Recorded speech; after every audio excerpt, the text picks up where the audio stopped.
Thank you. I am now a USS MIDWAY Museum volunteer. It is my way of paying back in a small way for what the ship did for my family. And I thank you very much for allowing me to share my story on this special day with the memory of our creation people. Cảm ơn quý vị.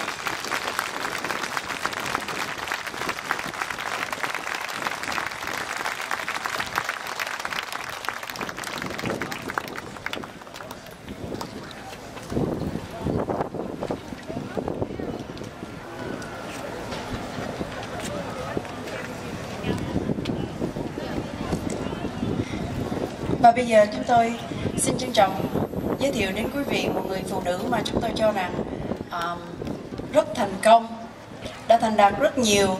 Nhưng nếu quý vị hỏi cô thì cô sẽ nói là cô chưa làm gì được cả, và cô chỉ là cái người phụ tá cho chánh án Nguyễn Trọng Nho thôi. Thưa quý vị, cả cuộc đời cô đã hy sinh rất nhiều để cho chánh án Nguyễn Trọng Nho có thể phục vụ cộng đồng của chúng ta. Từ khi vẫn còn ở Việt Nam, chú là dân biểu, và qua tới đây chú là một chánh án, và hiện giờ là chú là chánh án của tòa thượng thẩm quận Cam. Xin giới thiệu ngay đến quý vị chánh án Nguyễn Trọng Nho và vợ là cô Vân Bằng.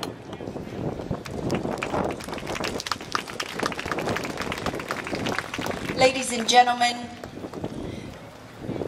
Judge Wynn and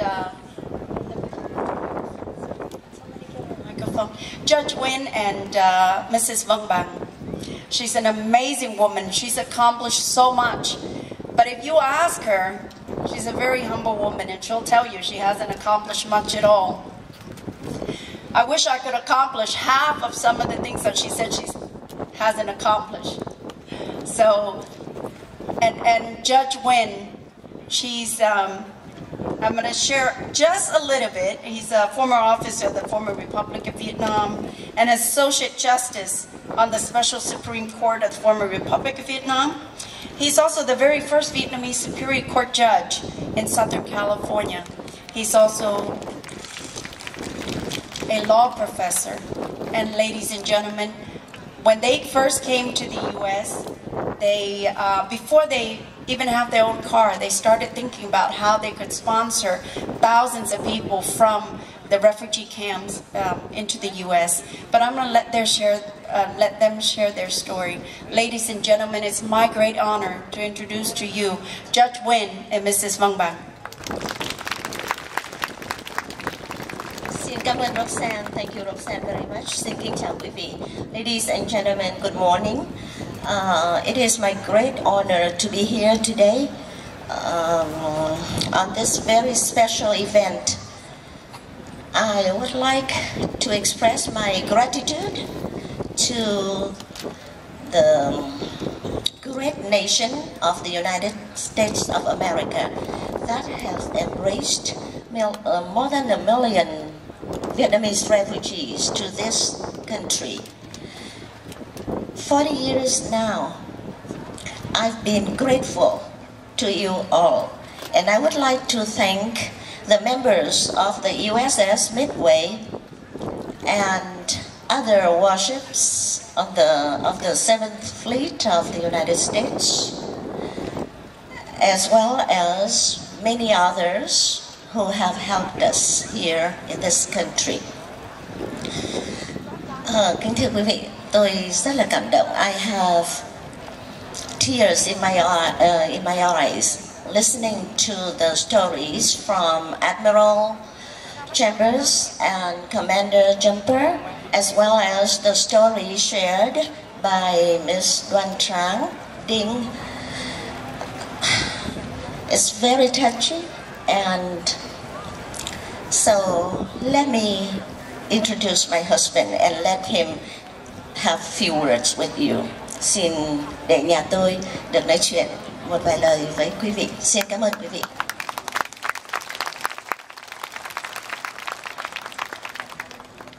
Thank you. Ladies and gentlemen, my wife and I are humbled and honored to be invited to speak on this occasion. We gather here today to commemorate the fall of Saigon and the ensuing tragic events that continue for many years after that, inflicted upon millions of Vietnamese in the south of Vietnam. Although the Cold War did not officially end until the fall of the Berlin Wall, the evacuation of 150,000 Vietnamese from South Vietnam on April 30th, 1975, and the subsequent massive exodus of millions of Vietnamese from Vietnam in the following years marked the beginning of the end of communism. Indeed, when Vietnamese began to leave the so-called communist paradise, Vietnam, risking their lives to seek freedom elsewhere, they exposed to the entire world the falsehood in communist propaganda. They issued the strongest, clearest, and irrefutable indictment of communism. At the same time, they vindicated the heroic sacrifice of the members of the armed forces of the United States of America and of South Vietnam. So today is a day of remembrance of their sacrifice, and also a day of celebration of their contributions to re-establish a new world order without terror of communist doctrine.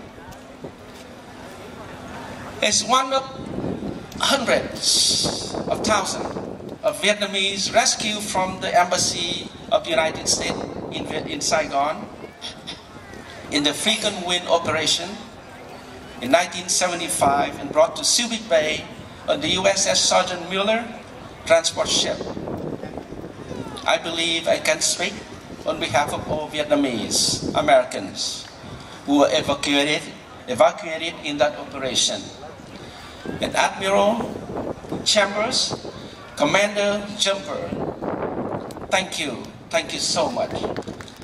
Thank you so much for your dedication, for your sacrifice and extraordinary leadership to have saved thousands of Vietnamese on that day. We thank you, and through you, we thank all commanding officers, all sailors, all members of the U.S. Marine Corps, the Air Force, the Army, and the U.S. diplomats who organized, participated, and executed the Frequent Wind evacuation plan. You did it magnificently in the worst circumstances and to the best of your ability to yield the maximum possible result.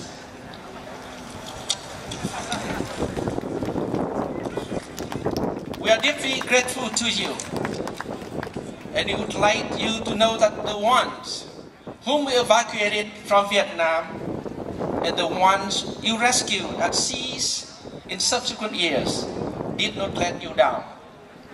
Those Vietnamese refugees, now full-fledged Americans, are making positive contributions to America in all fields and professions, from science, medicine, technology, law, education, and the military. Several Vietnamese are now following in your footsteps to serve this country in the armed forces. A few extraordinary ones comes to mind, such as Brigadier General Viet Lương, the first Vietnamese American general, who is now Deputy Commander of the U.S. 1st Cavalry Division, currently serving in Afghanistan. And ladies and gentlemen, a very special San Diegan, a woman from San Diego, the first Asian American ever to fly an F-18 Marine Corps Major, Elizabeth Pham, who commanded an F-18 squadron to patrol the sky of the Northeast Asia region to protect the United States interests in Asia. So give her a round of applause.